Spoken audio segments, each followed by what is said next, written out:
Life flipped the table on you, didn't even ask for permission. Now what? One day you've got a whole rhythm, you've got a plan, maybe you've got like a 5-year plan, and then life is like, nah. Could be a breakup, could be losing your job, could be illness, could be a move. Doesn't really matter what it is, right? But the feeling is often the same. What now? So, what now?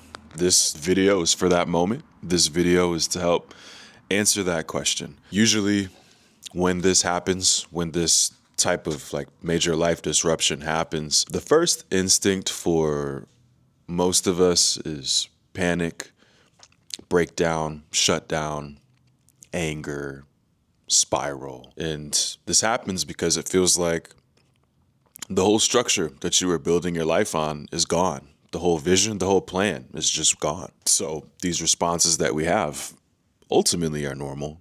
They make sense.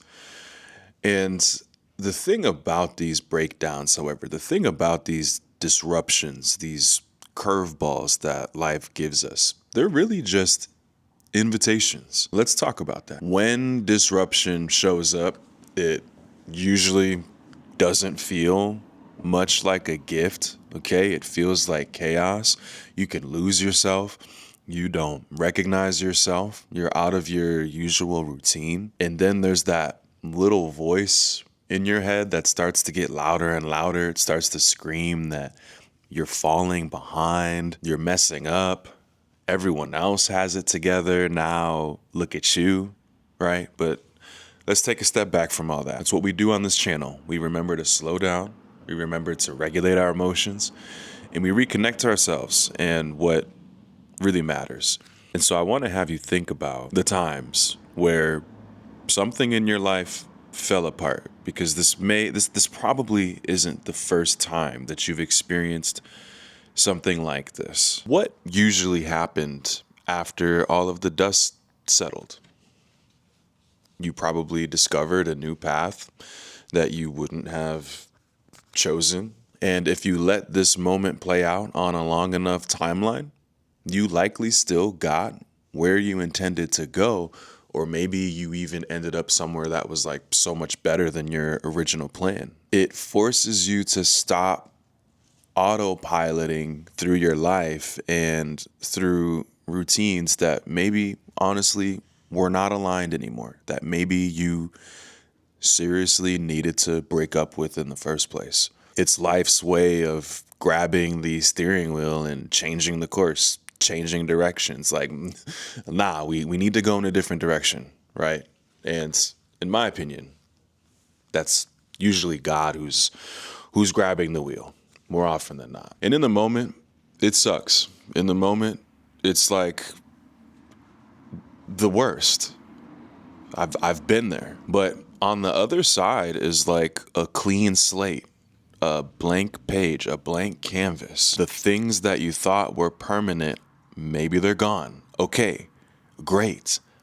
That means that you're free right now to build something else, to build something new.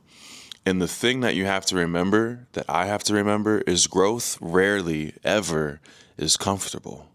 It rarely ever comes in the most perfect shape. Comfort is what keeps us repeating things and never actually growing. Discomfort is what allows us to truly reevaluate and create a life that is better.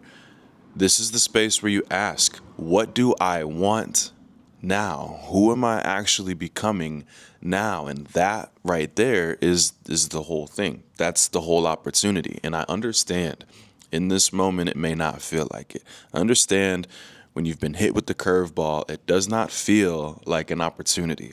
I get that. But if you can shift your perspective, you'll really start to embrace these moments because they're always coming, first of all. So you kind of want to shift your perspective around it, because we can't change this aspect of life that, there's going to be curveballs. There's going to be disruptions. It's part of life. We can see that this is how we can always continue to rediscover ourselves and reiterate or rediscover what our values are, When life strips away your normal, it's kind of like when you put on those noise canceling headphones and you click that button, like on the AirPod Maxes, and all the noise disappears, right? It's kind of like that.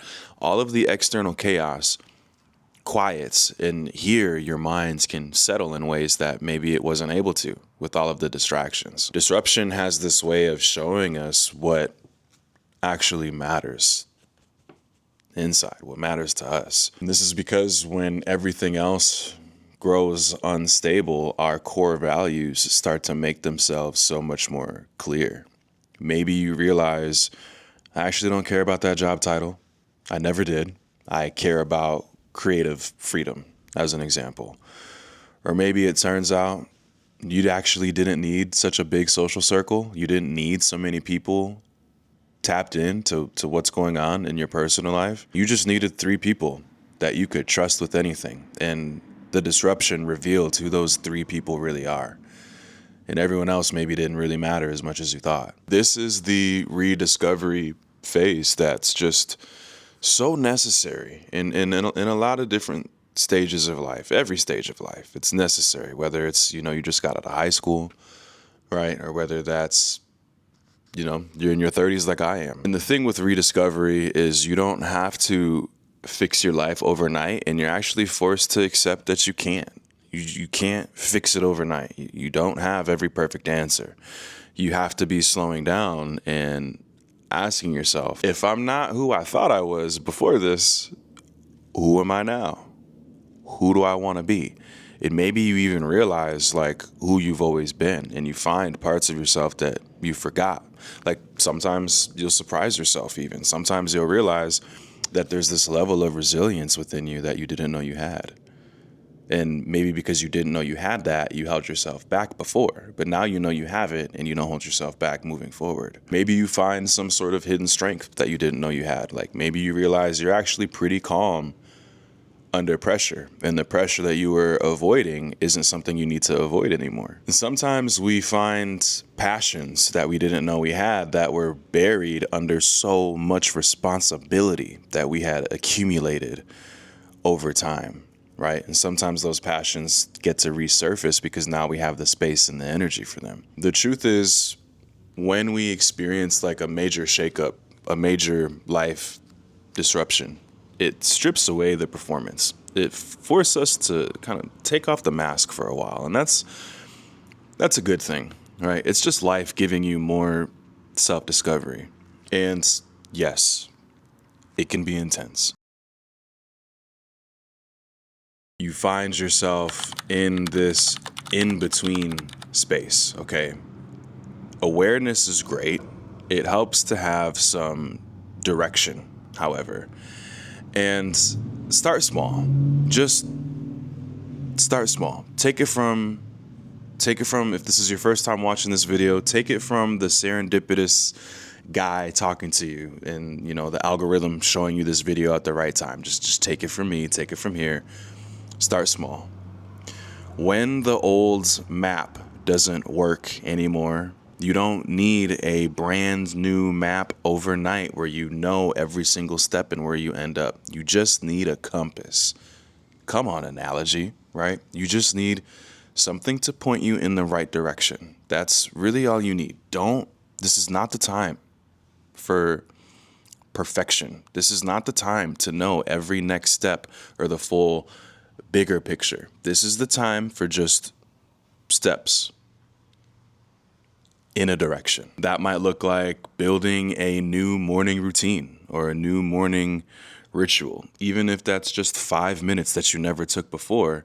But now you're taking it. You're taking that 5 minutes of quiet with a cup of coffee before the day starts. And that's just step one. Make a small step, take a small step. Now, the other thing that has really helped me here is to set micro goals, smaller goals, instead of massive ones. Now, for you, this could look like you're going to apply for 1 job a day as opposed to having your entire career figured out by the end of the month. The other thing that I want to have you consider is this is the perfect time to explore new communities, get around new people, try a group class, right? Like when I moved to this new state that I live in now, I went to a tennis group class, and I've met a handful of friends from that class, and found out that I actually really enjoy tennis for real. I would have never known that if I didn't take the opportunity to explore a new community in this in between space of life throwing a curveball, of life, introducing me to a disruption, which I welcome now. But even if that feels too big, just send a DM to somebody that you admire, to someone that you've seen that maybe you look up to for whatever reason. Reach out to them. Sometimes a fresh environment or a random perspective or insight is the bridge to a beautiful new chapter that was waiting for you. Treat all of this like an experiment. You're allowed to try things. You're allowed to pivot. You're allowed to throw some stuff out that doesn't maybe work. This whole life is just one big experiment anyways, where nobody really knows what they're doing and nobody really has the answers, but we're all following the scientific method where we take the information that we have, we take the data that we have, we form a hypothesis, and we try to figure it out. I'll share an example with my wife, where she had a chance encounter with somebody, a curveball, that introduced her to a whole new industry, right? A curveball moment. She ended up taking a pay cut to follow that curveball. That opened up doors and opportunities to an industry that she would have never even heard of, which opened up doors and opportunities to a career path and a level of life comfort and satisfaction that the old trajectory that she was on would have never welcomed or invited. And the thing is, like, these pivots, they don't happen by clinging to certainty and clinging to comfort. They happen when you give yourself permission to explore something without pressure and without perfection. So here's ultimately what I'm getting at as we wrap this one up. Purpose is not some fixed destination that you figure out one time and then you protect it and you cling to it forever. Our purpose changes as we change. It operates in cycles and in seasons. And these curveballs, these speed bumps, these disruptions are all necessary parts of the process. They're all necessary parts of the process. They're not detours from our purpose. They're definitely not setbacks, even though they might feel like it or appear to be setbacks, depending on what your measuring stick is. They're just the process of our purpose continuously unfolding and evolving. And think about it. The most resilient people that you know, they didn't get there because everything went perfectly according to plan. They got there because life threw them curveballs, and they allowed those curveballs to shape who they are instead of destroy them. If you're in the middle of a disruption, of a curveball, of an in-between season, I want you to remember this. It's by no means the end of your story. The story is not finished. Okay, this isn't a permanent situation or circumstance. This is a rewrite. And I get it. It's hard. It's uncertain. However, this is the needed and necessary process and invitation to a more authentic version of you. Ask yourself, what opportunity might be hidden in all of this right now? What values is this season and this moment revealing to me that I need to pay attention to? And what's the new compass here? What's the new direction that I could start following with the smallest first steps? And I'm just going to be honest. This is where life gets really good. If you let it, you have to let it. I've had to navigate a lot of pivots, a lot of transitions, a lot of moments that have brought me to my knees. And for the past 4-5 years now, I've been coaching others through seasons just like the one that we talked about today. So no pressure here, just For those of you who this is for, if you'd like some support, if you'd like some clarity, I'll leave a link in the description of this video where you can schedule some time for us to sit down one-to-one and we can talk about it. Chances are I've navigated a situation that you're experiencing, or chances are I've worked with a client who has before. Sometimes all it takes is one conversation to change things in the best way possible. Sometimes you just need that safe space to be real, to be honest with somebody who doesn't know you, and somebody who's not going to judge you but can offer you that perspective that changes everything in the best way.